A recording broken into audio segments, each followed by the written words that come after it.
Sí. Hoy hablaremos de la diferencia entre saber y hacer.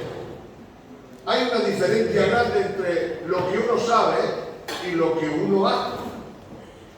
Muchas veces queremos arreglar el asunto, pero nos puede pasar como pasó al hijo de Nabucodonosor. El hijo de Nabucodonosor no pudo aprender lo que ya sabía. Su padre, por orgullo y soberbia, se arrastró como un animal y anduvo como un animal hasta que no reconoció que él, el único que es todopoderoso, es Dios. No vivió. Entonces Daniel le dijo: no has podido aprender porque has sabido, pero no has hecho. Y hoy más que nunca el Señor nos va a recordar que no es cuánto sepamos o cuánta información tengamos, sino con aquella información que tenemos, ¿qué hacemos? Esta es la verdad que nosotros debemos de afirmar en nuestras vidas, ya que estamos viviendo en unos tiempos donde la informática o la sabiduría electrónica está al alcance de cualquiera de nosotros. Así que hoy por hoy es fácil saber, lo difícil siempre está en hacer. Y más que nunca en el pueblo cristiano estamos viviendo esta etapa donde todos sabemos, pero muy poco hacemos. Así que vamos a ver la pregunta que le hacen a Jesús un principal de la sinagoga, un hombre, un escriba, uno que se dedicaba a leer los escritos proféticos, como el libro del Pentateuco, es el libro que todos conocemos, de Génesis hasta Levítico. Era el libro que fluía dentro de ellos para saber. He aquí un intérprete de la ley se levantó y le dijo para tentarle: Maestro, ¿haciendo qué cosas heredaré la vida eterna? La pregunta no era fácil, tampoco era difícil, porque lo que él quería saber, aunque era para una tentación, era simplemente esta verdad: ¿qué debo de hacer yo para ser salvo? ¿Cómo alcanzaré la salvación de mi alma? ¿Cómo entenderé el proceso de poder entrar en el reino de Dios? Y muchas veces nosotros, los hijos de Dios, tratamos de investigar la Biblia por si hubiera claves o por si hubiera cosas que pudiéramos interpretar para saber y poder descansar y poder decir: bueno, yo soy salvo, puedo seguir hacia adelante y hay un proyecto para nosotros. Pero sin embargo, vamos a ver la respuesta divina de nuestro Dios. Él le dijo: ¿qué está escrito en la ley? ¿Cómo lees? Le hizo la misma pregunta, pero le hizo al revés. Dice: tú que lees todos los días, ¿qué es lo que está escrito? Y hoy más que nunca necesitamos leer la Biblia para saber lo que está escrito. Porque cuando nosotros encontremos la verdad en esto que es la palabra de Dios, hallaremos en ella la vida eterna. Jesús, a través de la Biblia, nos enseña que el que halla la verdad, halla la vida. Jesús le tuvo que decir a muchas veces: el que conoce a Dios, conoce la vida. Porque cuando tú conoces a Dios, conoces el secreto de la vida, cómo vivir, cómo andar, cómo caminar, el secreto de cómo ir al cielo, cómo alcanzar la salvación del alma. Así que Jesús le responde de la misma manera, le dice: bueno, pues ¿qué pone en lo que tú estás leyendo? Porque no ignoras. La verdad es que no ignoraba. Aquel respondió y dijo: amarás al Señor tu Dios con todo tu corazón, con toda tu alma, con toda tu fuerza y con toda tu mente, y a tu prójimo como a ti mismo. ¿Sabía el secreto? ¿Cuál era el secreto para hallar la vida eterna? De que amara a Dios sobre todas las cosas. Eso se encuentra en el libro de Éxodo, en el capítulo 20 o 21, no estoy seguro, pero creo que es en el 20, donde le dice el Señor: esto recibirás como mandamiento. Y el mandamiento estaba escrito en esta forma y en esta ley: amarás al Señor por encima de todas las cosas. Lo amarás con tu mente, tu mente, tu mente, tu mente, con tu corazón, con todo tu ser, como cuerpo, alma y espíritu. La Biblia nos enseña que los hijos de Dios debemos de entender el complejo de la verdad, y es que debemos de amar a Dios sobre todas las cosas. Cuando tú amas a Dios, hallarás el secreto de la vida eterna. Cuando tú amas a Dios por encima de todas las cosas, con toda tu mente, quiere decir que tu mente debe de estar de continuo buscando y honrando a Dios en lo más profundo de tu corazón. Cuando dice con todo tu cuerpo y con toda tu alma, está diciendo tus sentimientos, tus emociones deben de estar centradas en Dios. ¿Qué quiere decirte el Señor? Que ¿quién de nosotros no sabe la ley de Dios? ¿Cuántos saben de aquí la ley de Dios? ¿Sí o no? Amén. ¿Sabes que tienes que orar? Amén. ¿Lo haces? ¿Sabes que tienes que ayunar? ¿Lo haces? ¿Sabes que tienes que leer la Biblia? ¿Los haces? Esto es lo que trata de hacer el Señor, y recordarnos y atraer nuestra atención, es que amemos a Dios sobre todas las cosas. El amar a Dios es la verdad divina y centrada en la verdad. ¿Y quién de nosotros no puede decir que amamos a Dios? Pero ahora, ese conocimiento que hemos adquirido, que hemos recibido, es lo que Dios nos está demandando en esta tarde. Con todo lo que nosotros sabemos, ¿lo hacemos? ¿Ponemos en práctica lo que realmente sabemos? Yo me he dado cuenta muchas veces en una realidad. ¿Cuántos de nosotros cuando leemos la Biblia parece ser que queremos leer a destajo? Y queremos leer una hoja y otra hoja y otra hoja y otra hoja, y te das cuenta que después de estar leyendo una hora no te has enterado ni siquiera de lo que has leído? Porque no se trata de acumular información. Se trata de que solamente leas una palabra y la pongas por obra. Nunca se te olvidará, se te quedará grabada para siempre. ¿Sabéis por qué? Porque la mucha sabiduría envanece. Pero sin embargo, hasta que la letra no se convierta en espíritu en ti, no podrás decir que has entendido el propósito. Así que no depende de acumular información, no depende de estudiar y estudiar y estudiar. Se trata simplemente de hacer lo que sabemos. Digan aleluya. Aleluya. Digan gloria a Dios. Gloria a Dios.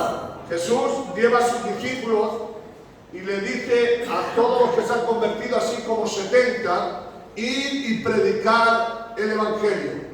Y ellos fueron y predicaron el Evangelio.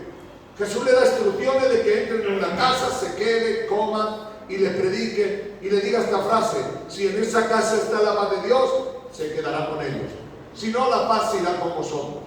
Cuando termina toda esta reunión, Jesús coge a sus discípulos y parece ser que los sienta y les pregunta. Y le empiezan a hablar maravillas, que han visto prodigios, que han visto milagros. Algunos hasta se sorprenden, saltan y brincan y dicen: Señor, en tu nombre, solo en tu nombre, aún los demonios nos obedecían y se iban. La conclusión de esto es que Jesús termina con esta frase: esto no es lo que debe de hacerlos felices a vosotros, sino ser felices porque vuestro nombre está escrito en el libro de la vida. Amén. Esta es la verdad de Dios, de que nuestro nombre está escrito en el libro de la vida. Todo lo demás son cosas que pasaron, cosas que sucedieron, pero que no tenían valor para Jesús, porque Jesús sabía que los demonios se sujetan en su nombre.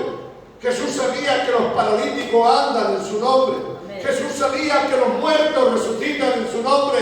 Amén. Lo que Jesús quería hacerle entender a sus discípulos es que eso no era la vida. La vida es que tu nombre esté escrito en el libro de la vida. Amén. Pero sucedía lo contrario. Así que cuando entendieron esta lección, aprendieron. Así que Jesús les dice a este hombre que la información que tenía en la mente era buena. Dice: amarás a tu prójimo como a ti mismo. Le dijo: bien has respondido, haz esto y vivirás. Todo el secreto de la Biblia, toda la verdad de la Biblia está constituido en saber, digan conmigo, y hacer. Saber y hacer. Este es el problema que tenemos, que sabemos y no hacemos. Jesús dice, bueno, en el Antiguo Testamento dice una palabra: más vale que no prometas a Dios nada, que después de prometerlo, no lo hagas.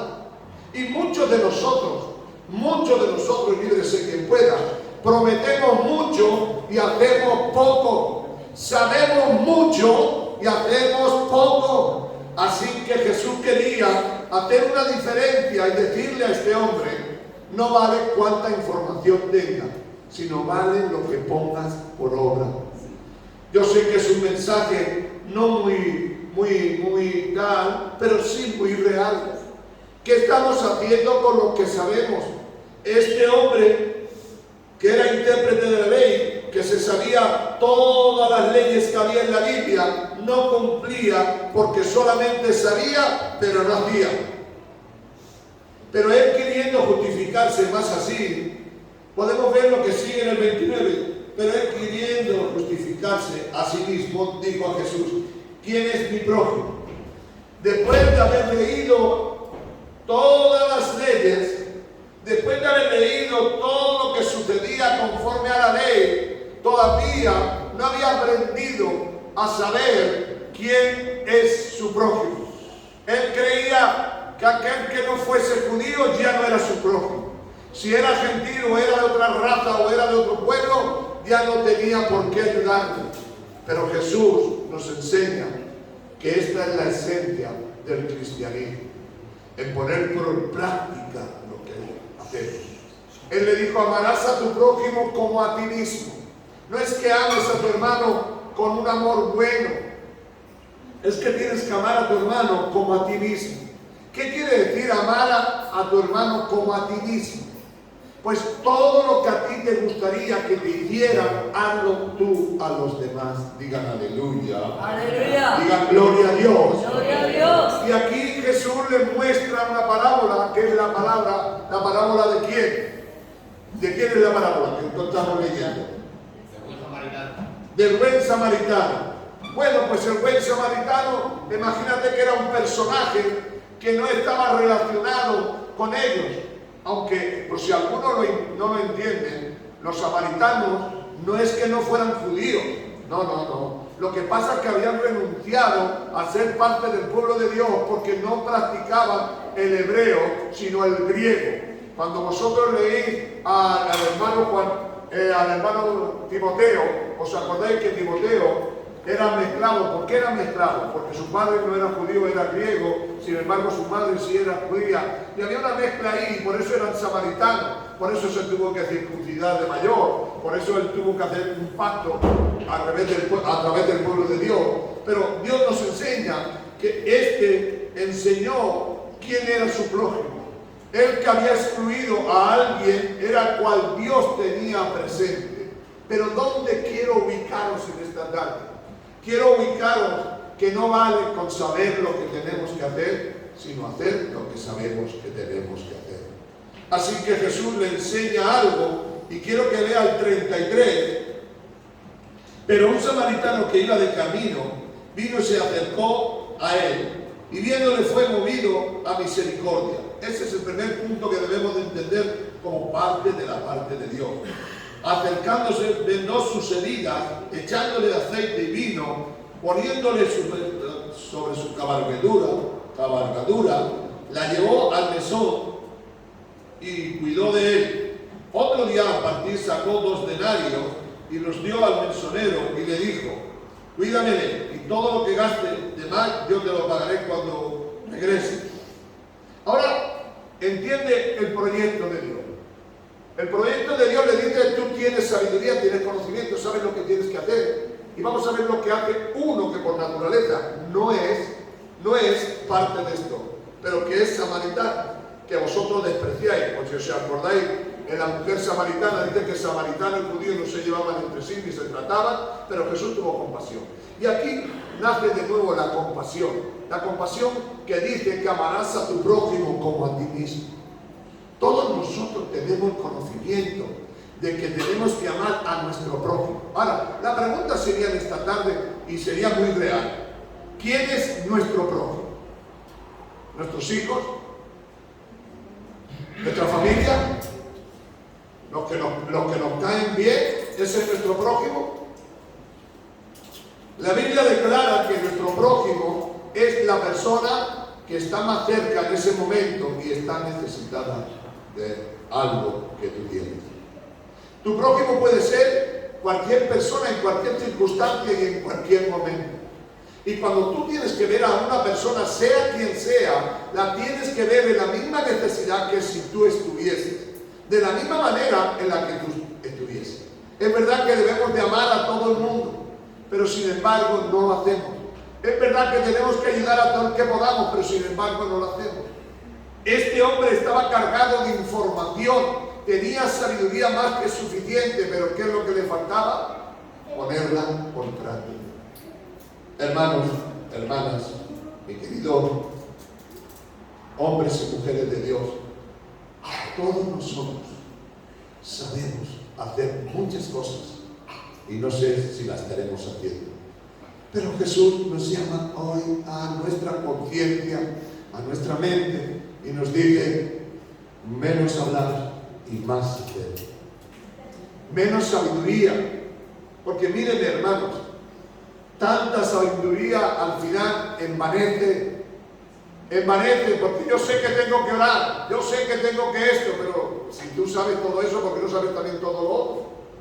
Si sabes que tienes que orar, pues ora, está bien. Si sabes que tienes que hacer, hazlo. Pero el compendio de toda la verdad es lo que debemos de saber, no una parte en la que nos interesa, nuestro prójimo. Así que Jesús le enseña a este hombre que su prójimo no era el judío, que su prójimo no era su hijo, que su prójimo no era su primo, que su prójimo no era quien le caía simpático, sino que su prójimo era cualquier persona que estaba necesitada. Y una de las cosas que más refleja esta parábola es: lo hace todo sin esperar nada a cambio. Digan aleluya. Aleluya. Digan gloria a Dios. Gloria a Dios.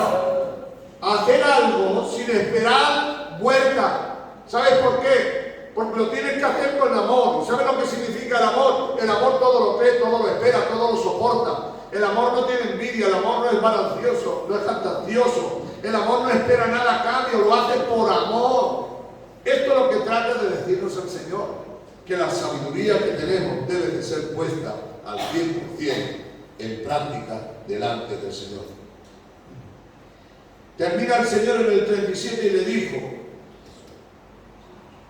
el que usó de misericordia. Entonces Jesús le dijo: ve, haz tú lo mismo.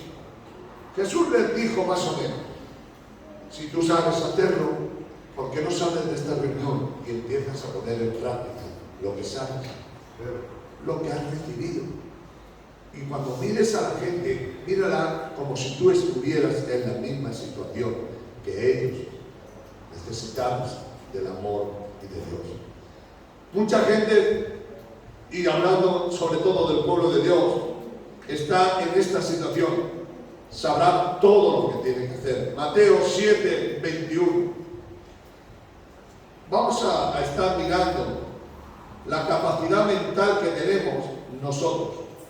Algunos de nosotros, cuando éramos ignorantes, hacíamos más cosas que ahora que ya tenemos el conocimiento mucho más amplio. En el capítulo 7, versículo 21, le dice el Señor: no todo el que me dice Señor, Señor, entrará en el reino de los cielos. ¿Sino quién? Sino el que hace. ¿Os dais cuenta que no consiste en saber, no consiste en decir, sino el que hace la voluntad de mi Padre que está en los cielos? Esa es la base del cristianismo. No Señor, Señor, Señor, sino el que hace. Esta es la verdad que yo debo de permanecer hasta que el Señor venga. Hacer lo que yo tengo que hacer. No queremos tanto Señor y Señor, sino queremos poner en práctica lo que sabemos. Hermanos, yo creo que cada uno de nosotros cuando nos levantamos sabemos que tenemos que orar.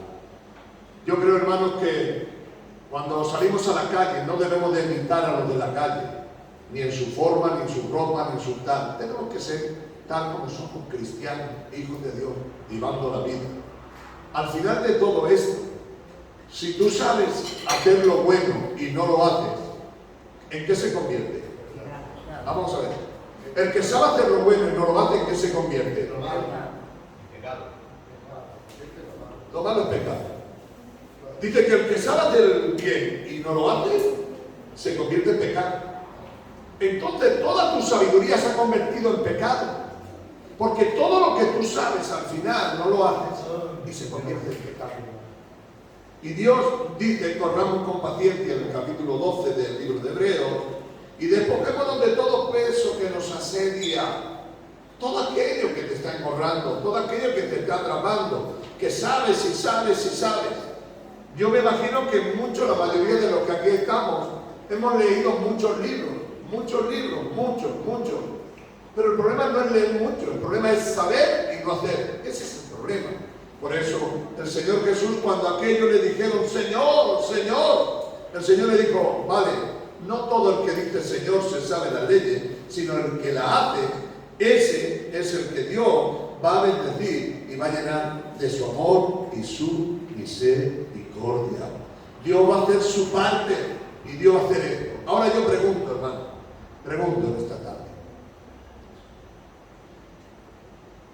¿Queremos sentirnos realmente que vamos a ir al cielo sin ningún perjuicio? ¿Habrá una regla? ¿Habrá algo establecido en la Biblia, algún secreto que no, tal vez a lo mejor pensamos que no ha sido revelado? ¿Habrá alguna forma, estructura para poder alcanzar esa seguridad y esa estabilidad de ser un hijo de Dios? ¿Habrá algún diseño que yo sabiendo pudiera ponerme ese traje y poder salir a la calle con esa seguridad de que yo estoy haciendo la voluntad del Señor? Que yo estoy andando en lo fiel y en lo verdadero. Segundo libro de Pedro. Segunda de Pedro, capítulo 5. Lo digo porque ya no vale el saber, sino el hacer. Y eso es lo que Dios quiere que en esta tarde nosotros aprendamos de memoria. Saber. Segunda de Pedro, capítulo 2, versículo 5.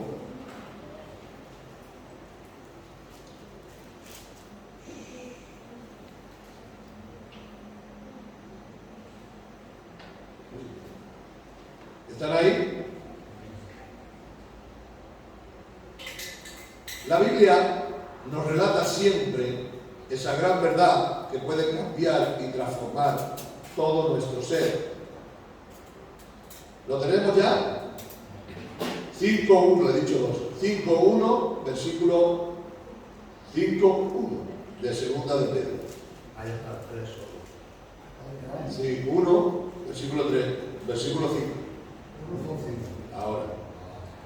Vosotros también, poniendo toda diligencia, por esto mismo añadid a vuestra fe virtud, a la virtud conocimiento, al conocimiento dominio propio, al dominio propio paciencia, a la paciencia piedad, a la piedad afecto fraternal, al afecto fraternal amor.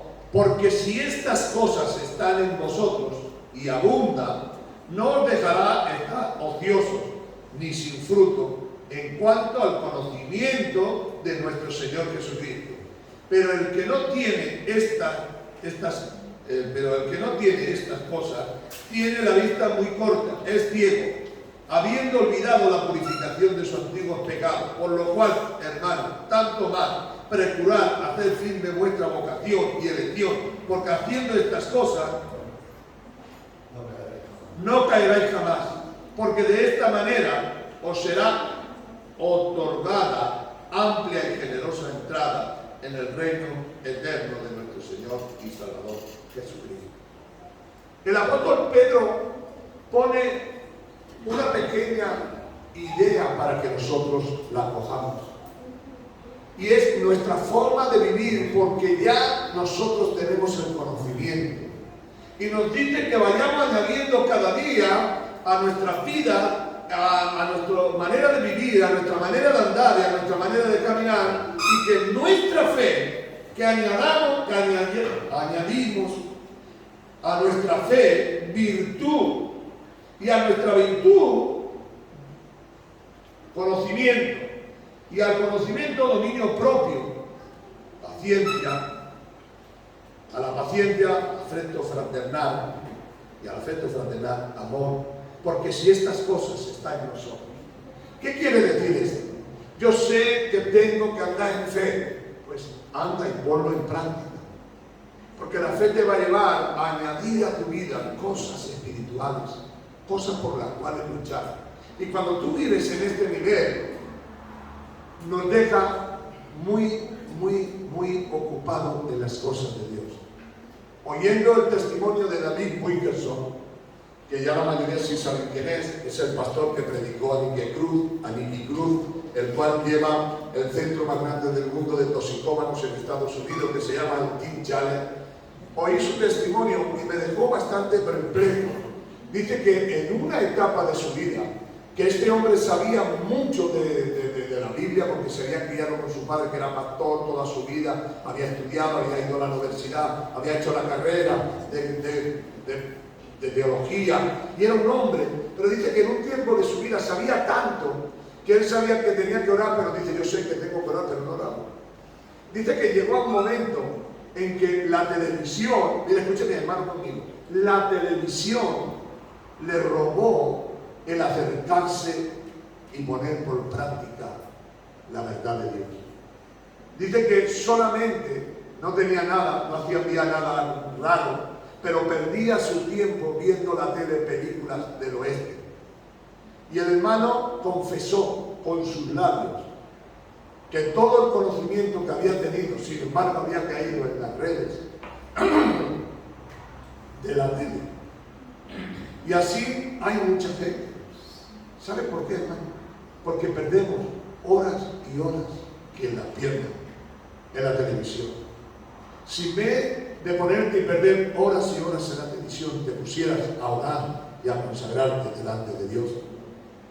Si en vez de perder tiempo en la televisión, que es algo, y hermano, yo no veo nada raro, yo no veo películas de esta, de aquello, ni de lo otro. Sí es igual lo que veas, hermano. Es la pérdida que tiene, con el conocimiento que tiene, con la sabiduría que tiene. Dice que en ese tiempo en el cual David Wilkerson perdía su tiempo, Dios le habló y le dijo, Dios, ¿por qué en vez de ponerte a ver la tele, no sales a la calle y ves cómo está el mundo de necesitado? Dice que acercándose por un sitio, se metió por donde estaban las pandillas en Estados Unidos y vio a la gente drogándose, emborrachándose, matándose, degollándose y haciendo mil y una. Y le dijo, Señor, no es más fácil esto, poner por práctica lo que tanto tiempo has predicado, lo que tanto tiempo has aprendido, a tener misericordia, predícale. Pero él le dijo, Señor, yo no puedo hacer nada. Dice el Señor, predícale. ¿Sabéis lo que sucedió, hermano? Que 7 jóvenes que habían matado a otros, él fue y oró por ellos. Y lo iban a meter en el corredor de la muerte. En el pasillo ese que le llaman de la muerte, en el corredor de la muerte. Pero habló con los jueces y le dijo, ¿usted sería capaz de ayudar a esta gente? Porque eran todos, casi todos, tenían 16, 17, 18, eran jóvenes todos. Cuando salieron y cumplieron los 18, lo iban a meter a la muerte. Dice que él empezó a predicarle a estos jóvenes. Sus padres se convirtieron, entendieron a convertirse en las pandillas. Y dijo el Señor, mejor no es esto, ya que conociste la verdad, ya que has tenido toda esta verdad, ¿por qué no la pones en práctica? Y sabéis, hermano, que a partir de ahí este hombre empezó a funcionar y tiene iglesias de 5.000, de 10.000 personas en muchos lugares de Estados Unidos y fuera de Estados Unidos. ¿Dónde quiero ir? ¿En qué estás gastando tu información? Lo que tantos años has aprendido en la iglesia, en la Biblia y el Señor te ha revelado, ¿qué estás haciendo con ello? ¿Qué estás haciendo con ello? Algunos ni siquiera han sido capaces de traer a nadie a la iglesia. Algunos ni siquiera lo han predicado para ir, después lo han podido conservar para traerlos y convertirlos al Evangelio. Simplemente estamos aquí, mucha información, sí, nos metemos aquí, sabemos para allá, sabemos lo otro, pero ¿qué? Dios quiere hacer una diferencia entre saber y hacer.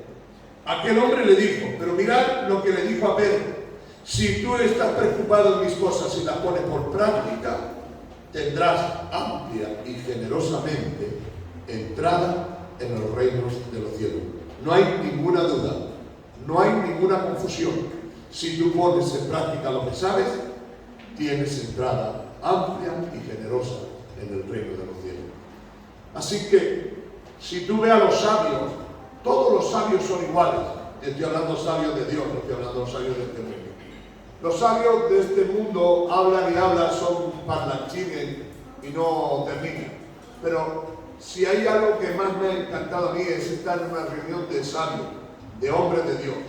Ninguno habla, pero cuando habla es algo digno de escuchar. ¿Por qué? Porque su vida, su práctica, sabe lo que dice. Hoy más que nunca, hermanos, aquel intérprete de él le preguntó: ¿qué cosas haré para heredar la vida eterna? Jesús le dijo sencillamente: lo que sabes, ponlo por práctica. ¿Cómo puedes heredar la vida eterna? Hermanos y hermanas, ¿cómo la puedes heredar? Pues lo que sabes, ponlo en práctica. Solamente con eso entrarás grande y ampliamente. Terminemos con esto de Pedro, capítulo 1, versículo 10. Por lo cual, hermanos, tanto más procurad hacer firme vuestra vocación y elección, porque haciendo estas cosas no caeréis jamás, porque de esta manera os será otorgada amplia y generosa entrada en el reino eterno de nuestro Señor y Salvador Jesucristo. Amplia y generosa entrada, si pones por práctica lo que sabes de parte de Dios. Amén. Pues solamente quería comunicaros esto de parte del Señor. Te invito a que cierres tus ojos y hagamos una reflexión en esta tarde. Y pensemos en nuestro corazón: Señor, estoy poniendo por práctica lo que sé.